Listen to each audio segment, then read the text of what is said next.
Senhoras e senhores, se você acompanha esse canal há algum tempo, você deve saber que por aqui a gente tem um ditado. Ditado esse que é: a Cartoon das antigas era poucas ideias. Oh! I love you, Puddin'. Do you love me? I love everyone, especially you. Do you regret wishing for me, Puddin'? How could I ever regret wishing for you? Have you ever heard of tough love? What's that?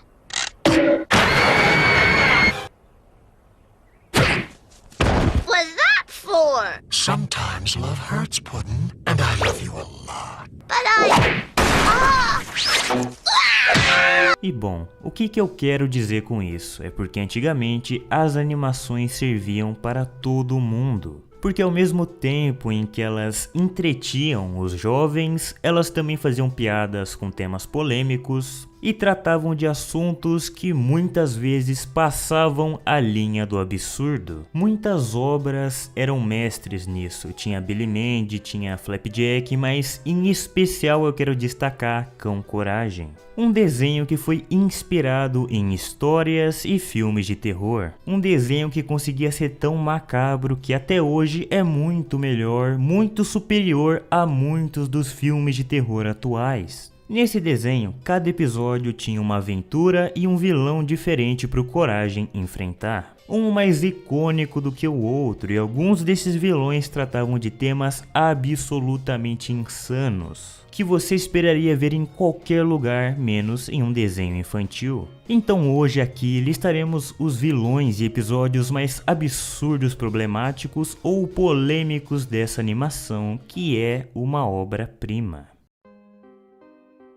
Esse episódio pra mim entra fácil no top 5 episódios desse desenho, porque ele consegue tratar de um assunto absolutamente complexo de uma forma simples e eficiente. Sem contar que, como eu disse anteriormente, esse episódio foi responsável por traumatizar muita gente quando passava na TV. O episódio começa com o Coragem fazendo uma sequência de merda. Primeiro, ele tá lá sendo escravizado pelo Eustácio, ajudando ele a consertar o carro enquanto o mesmo não faz porra nenhuma. Mas então o Coragem se distrai. Ele levanta o macaco alto demais e acaba virando a caminhonete do Eustácio, que fica completamente pistola e começa a descascar o Coragem, chamando ele de inútil, de amador, e ele começa a listar tudo o que ele fez de errado no dia. Falando que ele fez um péssimo trabalho em pintar o galinheiro, um péssimo trabalho em consertar o moinho e agora ele vacilou no carro também. Então o Eustácio é chamado pela Muriel, pois uma corneta que ele tinha encomendado havia chegado, mas ela estava quebrada e ele diz que iria consertar. Ela então pede ajuda do Coragem para ir cozinhar. E ele tá lá ajudando, passando o rolo na massa, e a Muriel diz que a massa precisa ficar fina e tão leve quanto o ar. Então o Coragem faz uma massa tão fina que acaba desaparecendo. Mas a Muriel, ela não briga com ele, porque ela não é uma filha da puta igual certas pessoas aí. Mas então ela pede pro Coragem quebrar as nozes que estavam na tigela enquanto ela acabava de cozinhar. Mas aí o Coragem bate com tanta força nas nozes que ele acaba esfarelando a mesa inteira. E a sacada genial desse episódio é o seguinte: após aquela sequência de vacilos com o Eustácio, o Coragem estava se sentindo muito culpado. Então ele realmente se esforça para ser perfeito ajudando a Muriel, mas mesmo assim ele falha. Então ele não consegue tirar isso da cabeça, o fato de que ele não é perfeito. E esse episódio fala justamente sobre isso, dessa obsessão das pessoas em tentarem ser perfeitos. E a ansiedade que isso causa que acaba te atrapalhando mais ainda em fazer as coisas. E esses sentimentos negativos que o Coragem tem e essa fixação em cima da autoperfeição é responsável por invocar uma entidade. E essa entidade é como se fosse a encarnação da autocobrança, que é o espírito de uma professora que tenta a todo custo corrigir o Coragem, mudar ele e transformá-lo em algo perfeito. E como isso é justamente o que ele quer, ele faz tudo o que ela pede sem nem questionar. Can you walk correctly. Those books stay in place. You're walking perfectly.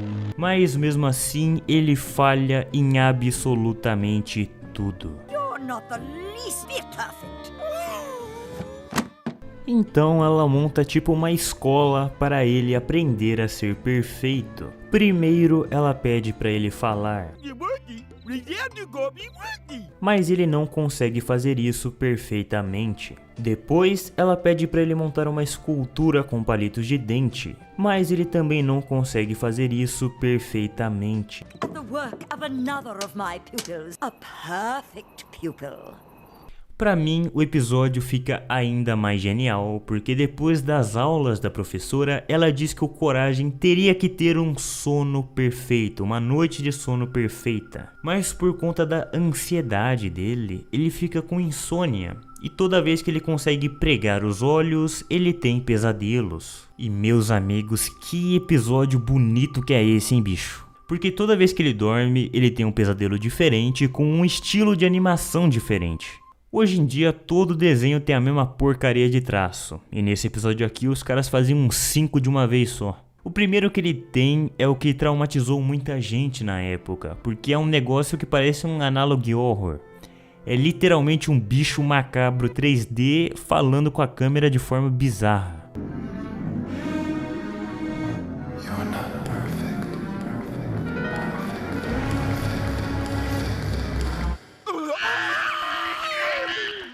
O próximo pesadelo é uma referência a Mágico de Oz, onde o Coragem se vê como todos os personagens. Pois pra quem nunca assistiu aí, ou deve, né, agora tá em alta com aquele Wicked lá, né, mas o Mágico de Oz, ele é justamente sobre esse mesmo tema. Personagens que se acham imperfeitos e vão em busca do que faltam neles. O Homem de Lata vai atrás do coração, o Espantalho vai atrás do cérebro e o Leão atrás da coragem. E ele tem outro pesadelo, que é pra ser tipo um teste de Rorschach, ou sabe-se lá como se pronuncia isso. Vocês já devem ter visto isso em muitos filmes e séries, e como vocês são o meu público, eu tenho certeza que alguns de vocês já até fizeram. Que consiste em alguém te dar uma folha com uma mancha de tinta e você tem que interpretar, você tem que dizer o que você está vendo. E com isso, o psicólogo que está te tratando vai conseguir analisar um pouco melhor o seu caso, os seus sentimentos e os seus conflitos internos. Então eu proponho aqui um exercício para todos nós. A gente vai olhar aqui o que tem nessas folhas e vocês, por favor, comentem aí que diacho que vocês estão vendo, porque eu vou banir todo mundo aí que eu achar que é um psicopata. Primeiro ali eu vejo alguém sendo sacrificado em uma montanha tipo do Rei Leão. Aquele ali da ponta eu tô vendo uma hidra ali de 4 cabeças. Aí tem tatuagem de mulher de humanas, um espírito satânico, uma aranha homossexual. E um feto vampiro. Não, por que seria um feto também? Eu tô imaginando um cordão umbilical na cabeça. Eu não sei nada sobre fetos. Vou mostrar o feto aqui agora, Coelho. Quer um feto, seu filho da puta? Olha o feto aí, seu viado! Ele tá mostrando o pau, mano. Depois ele tem mais um pesadelo, mas dessa vez é do que nós gostamos aqui, que é stop motion. Que é do Coragem fazendo uma apresentação enquanto todo mundo dá risada porque ele estava pelado da cintura para baixo. Isso aí tá tecnicamente correto, né? Porque a roupa dele é o pelo, então ele tá realmente sem pelo e pelado. Depois ele tem mais um com outra animação em um estilo bem diferente, onde o Coragem derruba um vaso, mas quem acaba quebrando é a Muriel. E toda vez que ele tem um pesadelo, ele acorda gritando e tem uma hora que o Eustácio simplesmente não aguenta mais e expulsa ele do quarto. O Coragem não consegue pregar os olhos a noite inteira e no dia seguinte ele volta para a aula daquela professora, onde ela diz que teria uma prova final surpresa e que se ele não passasse, em qualquer lugar que ele fosse, todo mundo saberia que ele é imperfeito. Ele fica um pouco nervoso para fazer essa prova, então ele pede para ir no banheiro e ela dá outra tarefa para ele. Dá uma escova de dente e pede para ele escovar os dentes de forma perfeita. Enquanto ele tá lá escovando, por alguma razão, tem um peixe na banheira. Peixe esse que dá o melhor conselho da vida do Coragem. There's no such thing as perfect. You're beautiful as you are, Courage. With all your imperfections, you can do anything. Ele sai do banheiro e ele começa a reparar que a Muriel não é perfeita, o Eustácio não é perfeito e que nem ele precisava ser. E que mesmo com as suas imperfeições, ele era capaz de fazer qualquer coisa. Então ele fica mais tranquilo, mais relaxado para fazer aquele teste final, porque ele decide fazer o teste do jeito dele. Ele volta para a sala e a professora dá o teste que basicamente ele tinha que fazer o número 6 de forma perfeita. E ele faz um monte de rabisco no papel, uns bagulho tudo aleatório, e a professora fala que ela não estava vendo um 6 ali. Então ele dobra tudo e é revelado um 6 no papel. Ele tinha conseguido concluir a tarefa do jeito dele. Ele tinha conseguido fazer algo perfeito sendo imperfeito, do seu próprio jeito. E por isso sem explicação nenhuma, porque o desenho tem 10 minutos, a professora é desintegrada para sempre. E esse episódio, ele traz um leque de significados muito importantes e muito atuais também. À primeira vista, parece que ele tá dando um sentido meio ruim pra coisa, um negócio do tipo, ah não, aceite os seus defeitos e não faça nada sobre isso. Mas na minha perspectiva da coisa aqui, é um negócio mais, tá tudo bem você ter defeitos porque todo mundo tem. E que ao invés de você ficar caçando essa meta impossível que é ser perfeito, porque isso simplesmente não existe, você deveria só focar em fazer as coisas. Também tem o significado de que às vezes você vai errar, às vezes você vai falhar e tá tudo bem também. É como um grande filósofo chamado Dwight do The Office já dizia. I don't get it. I don't get what I did wrong. Not everything's a lesson, Ryan. Sometimes you just fail. E o episódio não tá te incentivando a aceitar os seus defeitos. Ele só tá falando que simplesmente está tudo bem ter defeitos. Simplesmente está tudo bem você errar, você falhar, você cometer um vacilo. E que mesmo você tendo defeitos, você é capaz de fazer o que você quiser. Porque esse é o mais absoluto normal, todo mundo erra e é assim que você aprende. E por que eu acho que esse é um tema absurdamente atual? Porque primeiro, a gente tá na época das redes sociais, onde todo mundo posta só uma pequena parte da própria vida no Instagram, e aí todo mundo olha aquela pequena parte e fica se comparando, fica comparando a própria vida com a do próximo. O jovem dinâmico, ele abre o Instagram, ele olha lá o Renato Cariani no Caribe, aí ele olha pra própria vida, aonde ele tá batendo punheta e comendo miojo, e é óbvio que o cara vai pensar, puta que pariu, eu sou um merda, todo mundo tá viajando todo dia e eu tô aqui batendo punheta e comendo miojo. Mas o que esse jovem e o que toda a nossa geração tem que entender é que todo mundo bate punheta e come miojo. E esse episódio representa perfeitamente o que é a internet hoje, todo mundo se fingindo de perfeitinho. É viagem todo dia no Instagram, é gente enchendo o saco moralmente no Twitter, é coaching vendendo curso de almoçar olhando pra parede e tomar banho gelado. Aí o jovem cabeça fraca olha essa merda e ele pensa, caralho, todo mundo tá fazendo tudo certo, todo mundo é perfeito e eu não.